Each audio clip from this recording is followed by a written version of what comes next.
Hello. In this tutorial, you're going to learn how and when to cite three kinds of resources for the AP Computer Science Principles Create task. First, you'll learn how and when to cite program code. Second, you'll learn about citing graphics and sound resources. Finally, you'll learn about citing datasets. This example uses AppLab from code.org. However, if you're using another programming language, it will be more or less the same. We'll start by learning about citing program code. When do you need to cite program code in your create task? Well, first, you need to cite it when you got the code from someone or somewhere else, even if you made modifications. So if you got somebody else's code and you made some changes to make it work with your program, you still need to cite it because the original code was somebody else's work. Second, if your collaborative partner wrote that section of the code and you weren't actively engaged in the creation of it. The key phrase here is actively engaged. If that's the case, then you need to cite it. You won't cite your collaborative partner by name. You'll just note that your collaborative partner created that section of code. And third, when using your own code written before the create task began, if you received instructions, feedback, or support. So as part of a project before the create task, you got instructions or somebody helped you with it or somebody gave you feedback on it, you need to treat that as if it is not your own original work and you need to cite it. So what parts of the create task must be your own original work? And these parts can't include cited code. On your written response, parts 3B, where you have code segments, and also in your written response, parts 3C, that must be your original work. And when we say original work, we mean code you wrote entirely independently or code you wrote with your collaborative partner, and it has to be your collaborative partner, and you have to have been actively engaged in writing it. So those are the two circumstances where it's considered original work, and in those cases, you can include the code in 3B or 3C of your written response. Couple important things to remember. You may not seek assistance in writing, revising, amending, or correcting your work, including debugging the program, writing or designing functionality in the program, testing the program, or making revisions to the program from anyone other than your collaborative partner. Also, you must complete the written response and video entirely on your own. So the code you can write with your collaborative partner, but the written response and the video must be entirely on your own. Now we'll look at some code and learn how to cite it properly.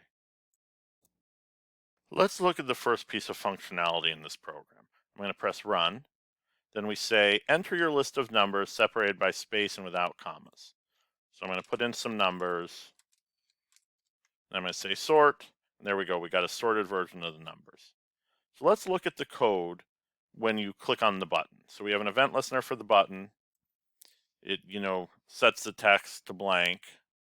Then it gets the numbers out of the text box and it splits them up into individual numbers. And then here we call a bubble sort function. So we're going to go down to this function, this bubble sort function. The code in the bubble sort function here is heavily based off the code we see here, this bubble sort function. Now, if you compared them side by side, you'd see there's some changes. However, it's still close enough. It's based off of this algorithm here. So I'm going to cite it. So let's look up at the top, bubble sort algorithm using JavaScript. So we don't have the name of who wrote it, but we will have a web address. So we're going to take this web address here. And we're going to go back here. And we're going to show where we started and where we ended the code that we're citing. I'm going to go to show toolbox, and I'm going to go to functions, and I'm going to take a comment, and I'm going to put it right before we start the bubble sort function.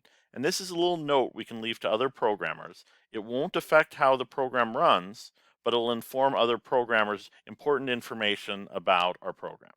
So I'm going to say citing bubble sort, and then I'm going to say from, and then I'm going to put the web address there. And if I had an author, I would put that too. Now I've got to indicate where the cited code ends, because not everything from here on to the bottom is cited code. So I'm going to grab another comment and put it here, and I'm going to say end cited code. If you're citing a piece of code written by your collaborative partner, don't call them by name, just reference them as your collaborative partner. If you're using a text mode, I'm going to go to show text, you just do 2 slashes here. And again, everything after that on the line will be ignored by the program. It's just a note. Go back to block. So now this is cited, so it's clear that this wasn't my original work, and it's fine for me to turn in a program with cited code. However, since this code is based off somebody else's code, I don't want to use this for my code in part 3B or part 3C of the written response. I'm going to have some other code to use for that, but that's okay because I've got plenty of other parts of my program. Next, let's learn about how to cite a graphic or sound resource. Let's take a look at the images that we're going to be citing. Click on walk. So you see we have a character, it's animated, it's moving across the screen. When it gets to the edge, it's going to turn around and move back.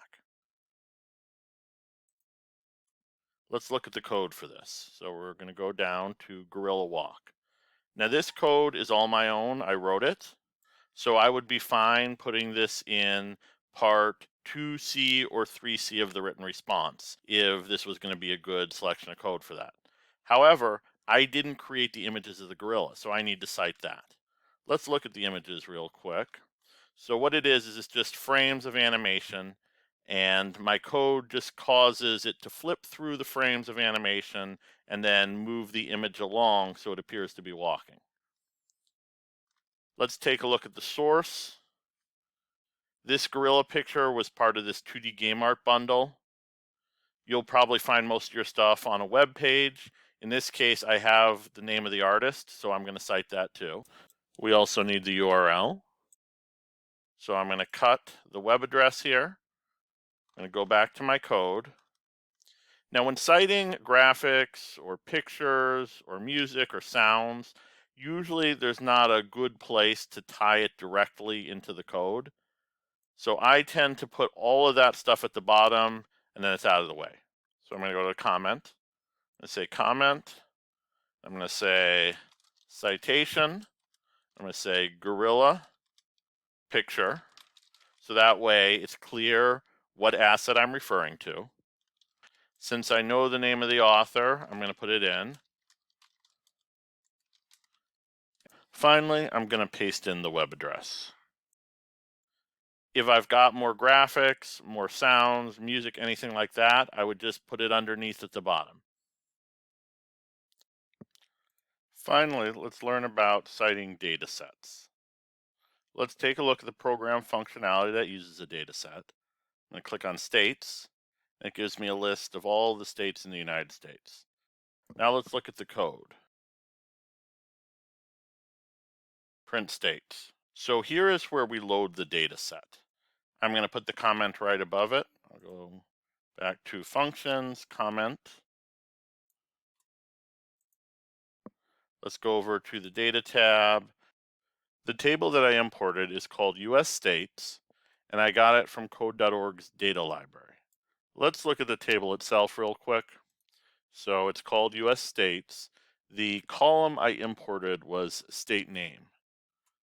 Let's go back to code. So I'm going to say data imported from code.org data table, and the data table is called US States column state name. So I've specified where it's from, the name of the table, which is the first thing, and then the specific column that I imported.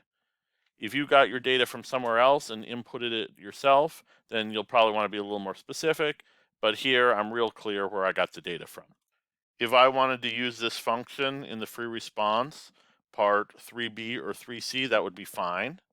It's okay that I use some data as long as I cited where it came from and as long as the code itself is mine. So that sums up how you cite program code, how you cite graphics and sound resources, and how you cite data. If you have any ideas for future videos, please leave it in the comments. I'm especially interested in hearing from other AP Computer Science principals teachers on what resources they think would be useful. Thanks for watching. Please hit the like button and then leave me a comment down below. To see the next video, click on the image on the left side of the screen. To see the entire playlist for the series, click on the image on the right side of the screen. And to keep up to date on all the latest content, hit the subscribe button in the middle.